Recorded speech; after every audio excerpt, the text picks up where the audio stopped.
আসন্ন বিধানসভা নির্বাচনকে ঘিরে ক্রমশ উত্তপ্ত হয়ে উঠেছে বরখলা সমষ্টির রাজনৈতিক আবহ। এই আবহে হঠাৎ করে কংগ্রেস প্রার্থীর সমর্থনে ময়দানে নেমে চমক সৃষ্টি করলেন প্রাক্তন বিধায়ক ডক্টর রুমিনাথ। শনিবার কংগ্রেস প্রার্থীর প্রচার মঞ্চে দাঁড়িয়ে ডক্টর রুমিনাথ বলেন, অসমের প্রাক্তন মুখ্যমন্ত্রী ও বর্তমান কেন্দ্রীয় মন্ত্রী সর্বানন্দ সোনোয়ালকে নিয়েও কটাক্ষ করতে ছাড়েননি রুমিনাথ। তিনি বলেন, সোনোয়ালকে বরাকে প্রার্থীর হয়ে প্রচারে নামেন, সেই প্রার্থী পরাজিত হন। সম্প্রতি বিজেপি প্রার্থী কিশোরনাথের সমর্থনে সোনোয়ালের প্রচার প্রসঙ্গে তিনি মন্তব্য করেন, এতে স্পষ্ট ইঙ্গিত মিলছে কিশোরনাথের পরাজয় নিশ্চিত।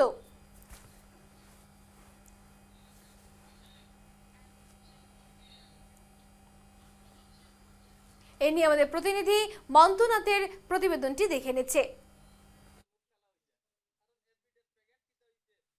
গোটা রাজ্যের সাথে বরাক উপত্যকা রাজনৈতিক দামামা উত্তপ্ত হয়েছে। যতই নির্বাচনের দিন ঘনিয়ে আসছে, রাজনৈতিক উত্তাপ ক্রমশ বাড়ছে। শাসক কিংবা বিরোধী দল, প্রতিটি রাজনৈতিক দল ইতিমধ্যে নির্বাচনী প্রচার চালিয়ে যাচ্ছে, নির্বাচনী কুচকাওয়াজ চালিয়ে যাচ্ছে, কিভাবে ভোট দখল করা যায় সেই ভোট যুদ্ধে ইতিমধ্যে সামিল হয়েছেন। আমরা ইতিমধ্যে রয়েছি কাছাড় জেলার বরখলা বিধানসভায়, যেখানে কংগ্রেস প্রার্থী যিনি রয়েছেন ডক্টর অমিত কালোয়ার, তিনি নির্বাচনী প্রচার চালিয়ে যাচ্ছেন। আমরা চেষ্টা করব এখানে যিনি কংগ্রেস প্রার্থী অমিত কালোয়ার, ওনার প্রতিক্রিয়া নেওয়ার চেষ্টা করব।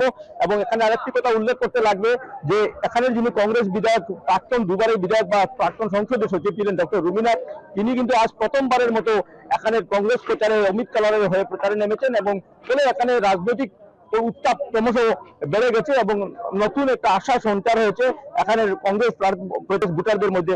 আমরা এখানে চেষ্টা করবো যে যিনি প্রার্থী রয়েছেন ওনার প্রতিক্রিয়া নেওয়ার। কি বলবেন আপনার প্রতিক্রিয়া এইবারে নির্বাচনে?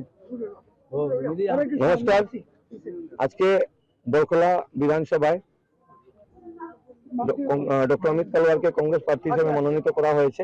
আজকে আমি শীর্ষ নেতৃত্বকে ধন্যবাদ জানাই যে আমার উপরে ভরসা রেখে বরখলা যে সিটটা আমাকে টিকিট দেওয়া হয়েছে। আগামী দিনে আমরা বরখলার উন্নতির সাথে বিভিন্নভাবে কাজ করব। এটা আমি অলরেডি আপনাদের মাধ্যমে জনগণের কাছে এটা যেটা ম্যানিফেস্টো আছে ওটা অলরেডি পাঠিয়ে দিয়েছি। এবং ভীষণ দেখেন, আমার মেইন হলো রাস্তাঘাট, জল, তারপর হলো health and education and unemployment. এই পাঁচটা ইস্যু নিয়ে আমরা বিজেপি যে ভাবছে যে এখানে ডিলিমিটেশনের পরে বরখলাটা তাদের দুর্গ হিসেবে আখ্যায়িত করছে, এখানে আপনি কতটুকু? এখানে ষড়যন্ত্র ছিল প্রথম থেকে, যে বরখলা সিটটা সবসময় কংগ্রেসের ছিল। ওরা ভেবেছিল যে এটা ডিলিমিটেশন করে ওরা এটাকে সিওর সিট বানিয়ে দেবে। বাট যখন থেকে ডক্টর অমিত কালোয়ার এন্ট্রি হয়েছে কংগ্রেসে, ওদেরও ভিত্তিটা একটু নড়বড়ে হয়ে গেছে। এবং আজকের দিনে ওরাও জানে যে আজকে এখানে কংগ্রেস খুবই স্ট্রং পজিশনে আছে। আজকে সব ধরনের কংগ্রেস দল এমন একটা ব্যক্তিকে টিকিট দিয়েছে যার সব ধর্মের মধ্যে স্বীকৃতি আছে। ওদের জাতি, ধর্ম, বর্ণ নির্বিশেষে এই জনসাধারণ ওকে সাপোর্ট করে। কেননা এখানে ওর এন্ট্রি এজ এ রাজনীতিবিদ হিসাবে না, এজ এ ডাক্তার হিসাবে, একজন সমাজকর্মী হিসাবে। একজন ডাক্তার যখন, একজন এডুকেটেড লোক যখন সমাজে আসবে, সমাজ একটু শিক্ষিত সমাজ সবসময় ওই ব্যক্তিকে স্বীকৃতি দেবে। এবং আগামী দিনে দেখবেন আপনারা বিপুল ভোটে প্রতিদ্বন্দ্বী কাকে মনে করছেন এবার? প্রতিদ্বন্দ্বী আমার তো বন্ধু বললো রুমিনাথ, যে প্রতিদ্বন্দ্বী আমাদের সবই অনেক প্রতিদ্বন্দ্বী যারা যারা আছেন সবাইকে আমরা করে, কিন্তু কথা বলবো যে আমি কেউ নেগেটিভ কথা বলে কেউ এগেইনস্টে আমি আগ বাড়তে চাই না। আমি সবসময় বলবো যে আমি কি করব, আমার কর্মক্ষমতা দেখিয়ে, আমার কি উদ্দেশ্য আছে ওটা দেখিয়ে বরখলা কত ভোটের ব্যবধানে জিতবেন বলে আশা রাখছেন? 20,000 মোটামুটি। প্রাক্তন বিধায়ক ছিলেন ডক্টর রুমিনাথ, আমরা রুমিনাথের প্রতিক্রিয়া নেওয়ার চেষ্টা করব। কি বলবেন আপনাদের আজকে যে অমিত কালোয়ারের প্রচারে নামলেন, এতে কি আশা করছেন? এখানে যে কংগ্রেস কতটুকু জয়ী হতে পারবে বলে আশা করছেন? ডিলিমিটেশনের পর ভোট প্যাটার্ন এখানে হিন্দু ভোট অনেক বেড়ে গিয়েছে, দুর্গ ভাবছে, আপনি কি ভাবছেন? আমি বহুত দিন পরে আইসি, আমার অপারেশন হয়েছে, মাঝে অসুস্থ আসলাম 2.5 মাস। আমার ফার্স্ট মিটিং অনেক বছর পরে করলাম। কেন করলাম? কারণটা হইলো আমার ডক্টর অমিত কালোয়ার আমি বহুত দিন থেকে চিনি, একসঙ্গে পড়ছি, উনিও ডক্টর আমিও ডক্টর। প্লাস ওনার মাঝে এই ক্ষমতাটা আছে যে বরখলা ডেভেলপমেন্ট টাইম করতে পারে, টিকিট বহুত জনের ডিমান্ড করতে পারে। আমি আশাবাদী কোনো মানুষে হইতে পারতো না যে আমি কালকে অত ভোটে জিততে পারবো।